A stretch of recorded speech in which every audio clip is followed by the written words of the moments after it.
Oke. Assalamualaikum warahmatullahi wabarakatuh. Bapak Ibu yang kami banggakan, dalam kesempatan di pagi hari ini menjelang siang kita akan mendiskusikan atau membicarakan masalah bagaimana tren yang terjadi sekarang ini, melihat bahwa banyak sekali kasus baik di lembaga tertentu atau mungkin di sekolahan.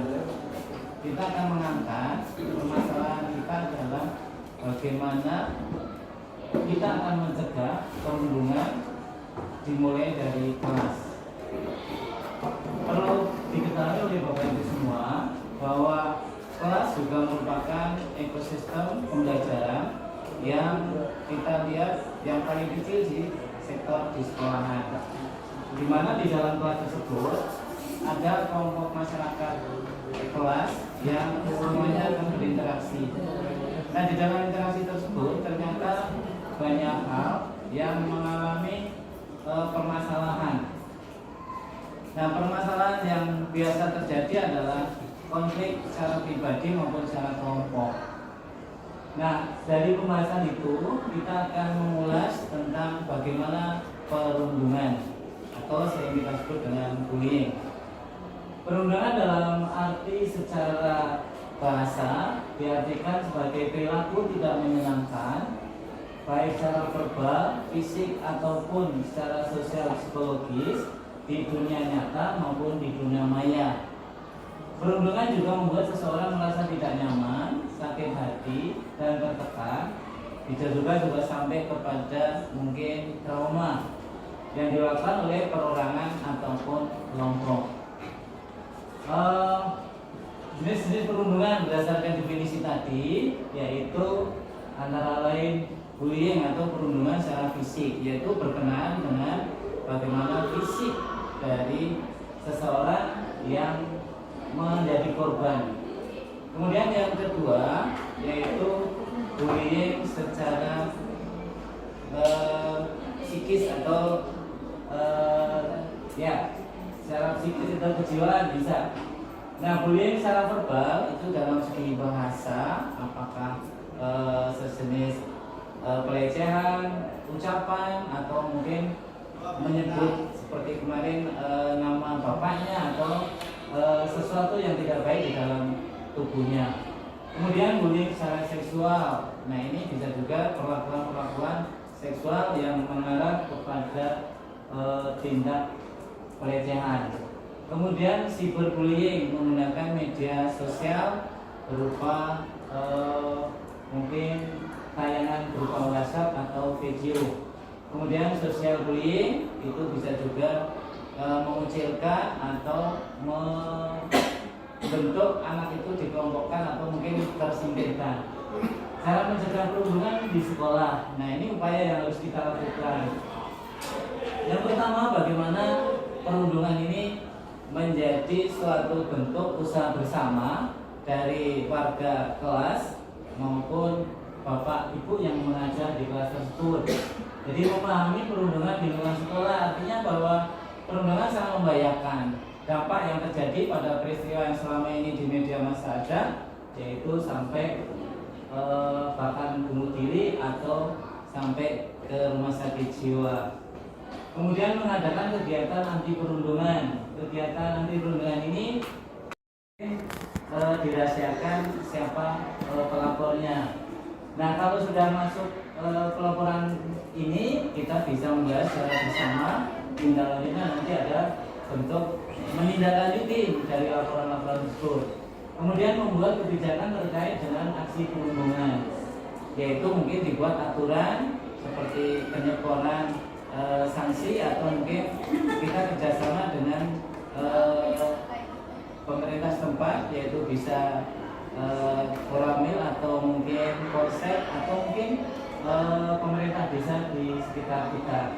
Kemudian sensitif terhadap situasi dan kebutuhan korban. Bagi korban maka perlu adanya tindakan persuasif atau mungkin sampai ke dalam bentuk kuratif, yaitu memberikan bimbingan, perlindungan, termasuk bagaimana solusi untuk menghindari dan mengatasi kejadian yang sama terhadap dirinya. Nah, dari apa yang akan kita usahakan untuk mencegah itu, kita perlu adanya penanaman bagaimana pentingnya empati untuk mencegah perundungan. Karena selama ini mungkin dari kita sebagai orang tua atau di keluarganya, empati ini kurang sekali ada.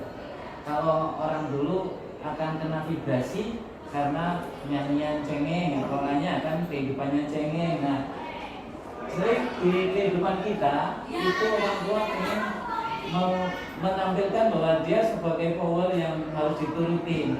Makanya kalau dulu pas anak kecil kita menyanyikan lagu kalau nggak bubuk bikin nyamuk, ini berupa ancaman, bukan suatu kepedulian yang baik untuk bagaimana anak bisa berkembang sesuai dengan potensi dan kemampuannya.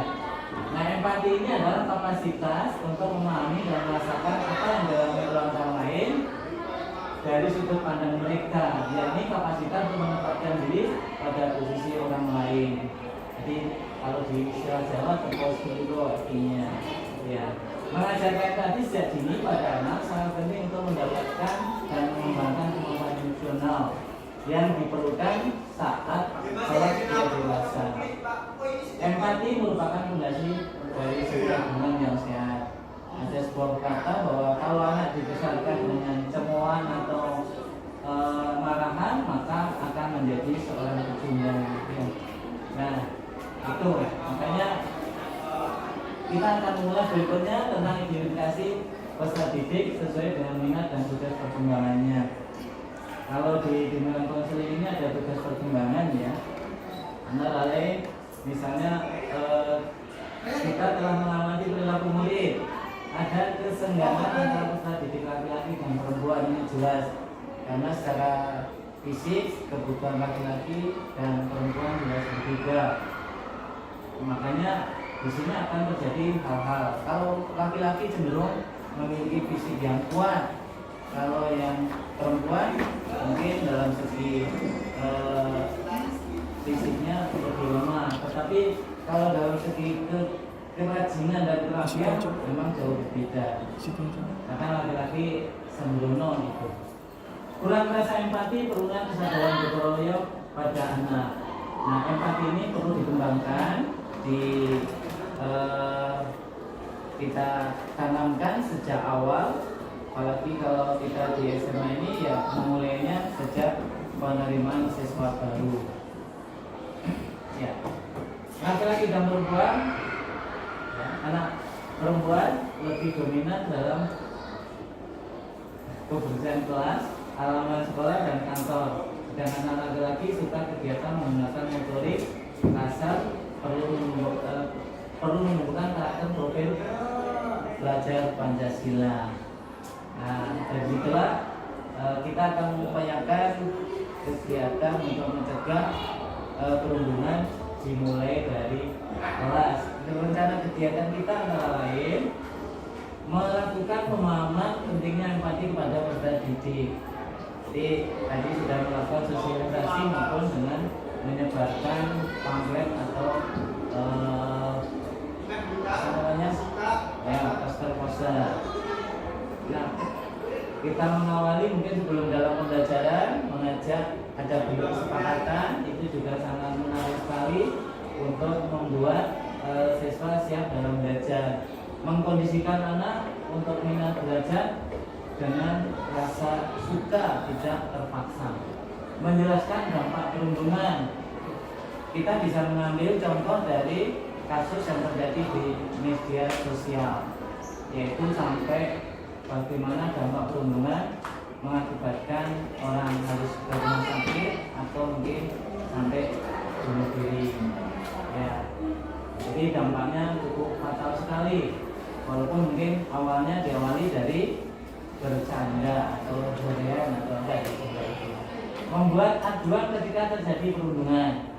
Mari kita bersama-sama melakukan kegiatan untuk bagaimana perundungan di sekolah kita tidak terjadi, di mana akan selalu saling mengingatkan.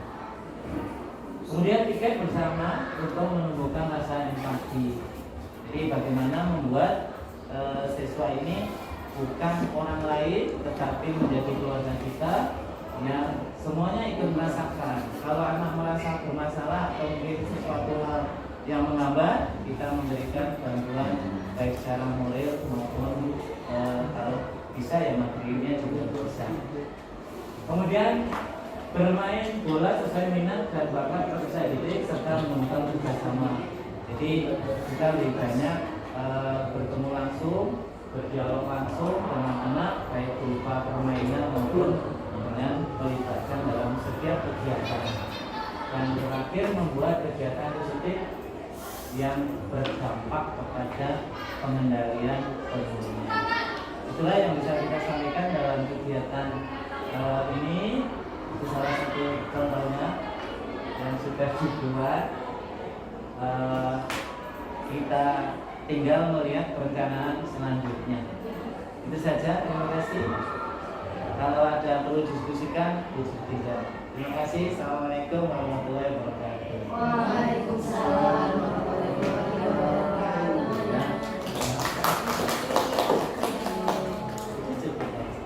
Boleh Ya, tanya? boleh, Kalau Bangga. berdasarkan pengalaman. Sudah ada pengalaman. Saya sendiri sekarang nggak ada pengalaman di kasus saya. Iya. Ya. Enggak. Assalamualaikum warahmatullahi wabarakatuh. Waalaikumsalam warahmatullahi. Sharing aja sih sebetulnya, minta petunjuk bagaimana rencana itu ada tertata, bagaimana melakukan pengaduan jika itu terjadi di sekitar kita maupun di sekitar kita. Itu prosesnya seperti apa Pak? Mau menjelaskan biar nanti sesuai pemahaman. Terima kasih. Ya, jadi kalau di sekolah kita tentunya yang bertanggung jawab yang paling utama kan kepala sekolah, tapi kemudian kepala sekolah memandatkan kepada wakil kepala sekolah kesiswaan, dan di sana akan membentuk tim mencegah perundungan ini. Jadi nanti dibentuk tim, dari tim itu kemudian kita membentuk seksi-seksi mungkin melalui kelas atau dari MPK atau OSIS bisa. Nah dari situ kemudian kita menampung masukan-masukan dari pengaduan-pengaduan tentang kasus perundungan ini, dan kemudian dibahas di tingkat sekolah dan dipimpin oleh Polresek Kesiswaan. Dan akhirnya kalau kebijakan, mungkin aturan kita sudah mempersiapkan dulu sebelum ini apa sanksinya, apa perlu kolaborasi dengan pihak instansi lain, atau bisa juga diselesaikan di sekolah. Yang pasti anak akan kita diskusikan, bukan kita kemudian langsung memberikan sanksi, tapi kita memanggil pihak-pihak yang terkait seperti mungkin orang tua, pihak-pihak yang melakukan tindakan ini, dan dari kalau perlu ada instansi pemerintah atau instansi lain untuk membantu menyelesaikan ini. Mungkin seperti itu. Ada yang tadi? Ya. Iya. Begitu.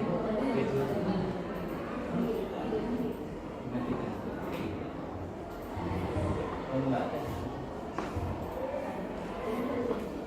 Ya, nanti di edit. Mas Arin edit.